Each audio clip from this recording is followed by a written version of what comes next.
ഈ അകലങ്ങളെക്കുറിച്ചാണല്ലോ പറഞ്ഞത്. ഈ അടുപ്പത്തിൽ നിന്നും നമ്മൾ തന്നെ തീർത്ത, അപ്പം ഞാൻ ഓണാട്ടുകരക്കാരനാണ്. ഓണാട്ടുകരയിലൊന്നും മതിലുകളേ ഉണ്ടായിരുന്നില്ല. വീടുകളും സ്ഥലങ്ങളും ഒക്കെ ഇങ്ങനെ പരന്നൊഴുകുകയാണ്, പുഴ പോലെ ഒഴുകുകയാണ്.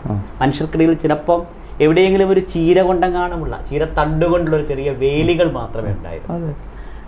ഇന്നിപ്പോൾ ആ അകലങ്ങൾക്കും അപ്പുറത്തേക്ക് നമ്മളെ ഞെട്ടിപ്പിക്കുന്ന വാർത്തയാണ് സ്വന്തം ഭാര്യയോട് ചെയ്യാവുന്ന ക്രൂരതയുടെ, മനുഷ്യനെന്ന് വിളിക്കപ്പെടാൻ പോലും കഴിയാത്ത, നമ്മളെ ചുട്ടുപൊള്ളിക്കുന്ന വാർത്തയുടെ ഒരു ഘട്ടത്തിലാണ്.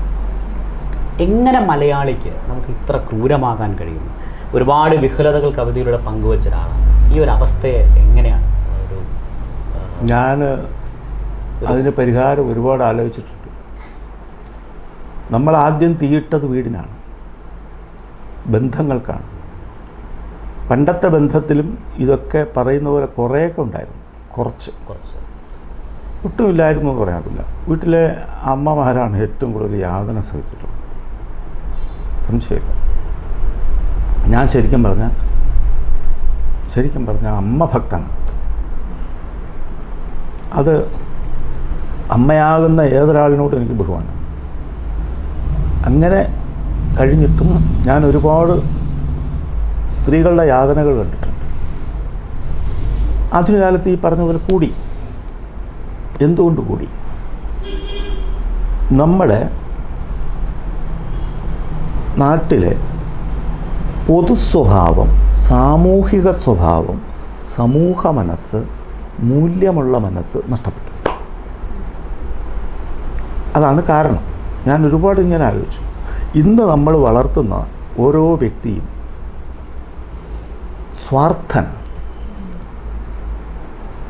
സ്വാർത്ഥത കൊണ്ട് അവന് മറ്റൊരാളിൻ്റെ വേദനയിൽ അല്പം പോലും ശ്രദ്ധയില്ല.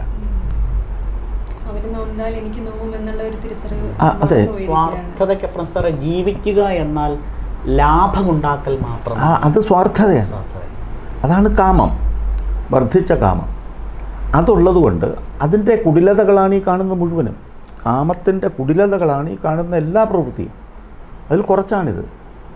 അപ്പോൾ മറ്റൊരാളിനെ സഹിക്കില്ല, മറ്റൊരാളിനെ ആരെയും സഹിക്കില്ല. അതുകൊണ്ട് വീടിനകത്ത് ഛിദ്രമുണ്ടായി. പണ്ടത്തെ കുറച്ചുകൂടെ തുറന്ന ഒരുപാട് പേരുള്ള വീടുകളിൽ ഇത്രത്തോളം ഛിദ്രം ഉണ്ടായില്ല. എല്ലാവർക്കും ഉണ്ടല്ലോ പ്രത്യേകം മുറിയെന്തിന് എന്നായിരുന്നു. എൻ്റെ അച്ഛൻ പറഞ്ഞ വീട്ടിലെ വരിയാണ് ഈ പറയുന്നത്. എനിക്ക് പ്രത്യേകം മുറി വേണം എന്ന് പറഞ്ഞപ്പോൾ അമ്മ പറയുന്നതാണ്, എല്ലാവർക്കും ഉണ്ടല്ലോ, എല്ലാവർക്കും എപ്പോഴും ഉണ്ടല്ലോ, മുറിയെന്തിന്? എനിക്ക് കിട്ടും എന്ന് തോന്നിയാൽ എനിക്ക് എൻ്റേതായി കൂട്ടിവെക്കണമെന്ന് തോന്നാത്ത ഒരവസ്ഥ വരും. ആ ഒരവസ്ഥ ഉണ്ടാക്കുക എന്നതിനപ്പുറം ഓരോ വ്യക്തിയുടെയും വ്യക്തിപരമായ അവകാശത്തിന് നമ്മൾ മുൻതൂക്കം കൊടുക്കും. എൻ്റെ കുടുംബത്തിൽ കൂടെയുള്ള ഒരാൾ എൻ്റെ ശത്രുവാണ് എന്നെനിക്ക് തോന്നലുണ്ടാക്കി. എൻ്റെ ഭാര്യയോ എൻ്റെ ഭർത്താവോ ശത്രുവാണ്, മകനും മകളും ശത്രുവാണല്ലേ, മരുമകളും ശത്രുവാണെന്ന് തോന്നി. അപ്പം ആ സംശയദൃഷ്ടിയോടെ നോക്കുന്ന ഒരു മനോരോഗം ഉണ്ടായി. ഇത് എല്ലായിടത്തും ഉണ്ട്. എനിക്കെൻ്റെ ഫോൺ, എനിക്കെൻ്റെ ക്രെഡിറ്റ് കാർഡ്, എനിക്കെൻ്റെ TV, ഇത് വന്നു. ഇങ്ങനെ വ്യക്തിയിലേക്കും വ്യക്തിക്കുള്ളിലെ അഹന്തയിലേക്കും ചുരുങ്ങത്തക്ക രീതിയിലൊരു സാമൂഹിക അന്തരീക്ഷം ഉണ്ടാക്കി. ഈ സാമൂഹിക അന്തരീക്ഷത്തെ വളർത്തുന്നതാണ് മാറി മാറി വരുന്ന സർക്കാരുകളുടെ എല്ലാ നടപടി. ഞാൻ 2.5 വയസ്സുള്ള കുട്ടിയുടെ കാര്യം പറയുക. കുഞ്ഞ് എന്ന് പറഞ്ഞാൽ ലോകത്തുള്ളതിൽ ഏറ്റവും വലിയ സ്വാർത്ഥനാണ്. ഒരു കൊച്ചുകുട്ടി നിഷ്കളങ്കനാണ്. അതിന് സ്വാർത്ഥത ഉണ്ടെങ്കിൽ അത് വ്യക്തമായിട്ട് കാണും. കുട്ടിക്ക് ഒരെണ്ണം കൊടുത്തില്ലെങ്കിൽ നമുക്ക് അടിക്കുകയും മുറിക്കുകയും കരയുകയും പിടിക്കുകയും ഒക്കെ ചെയ്യും. പക്ഷേ അവന് സത്യമുണ്ട്. അവനോടുള്ള പ്രേമം, അവന് വേണമെന്നുള്ള കൊതി അവൻ മറച്ചു വയ്ക്കില്ല. ആ കുട്ടിയെ ഈ സ്വാർത്ഥതയ്ക്ക് അപ്പുറത്തേക്ക് എനിക്ക് കിട്ടിയാൽ കിട്ടാത്തവനും കൂടെ കൊടുക്കണം എന്നൊരവസ്ഥയിലേക്ക് കൊണ്ടെത്തിക്കുന്ന പ്രക്രിയയാണ് വിദ്യാഭ്യാസം. പക്ഷെ ആ വിദ്യാഭ്യാസത്തിൽ എൻ്റെ കുട്ടിക്കൊരു മാർക്ക് പറഞ്ഞാൽ അവനെ കിഴുക്കി അടിച്ച് ശകാരിച്ച് ചെയ്ത് അവനെ വാശി പിടിപ്പിച്ച് മറ്റൊരുത്തനോട് വെറുപ്പ് തോന്നിച്ച് മത്സരം തോന്നിച്ച്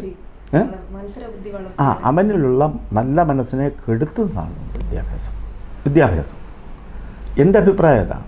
ഞാൻ കുറേ കാലം പഠിപ്പിച്ചു വന്നവനാണ്. പഠിപ്പിക്കുക എന്നുള്ളത് പുണ്യമായിട്ട് കരുതുന്ന ഒരാളാണ്.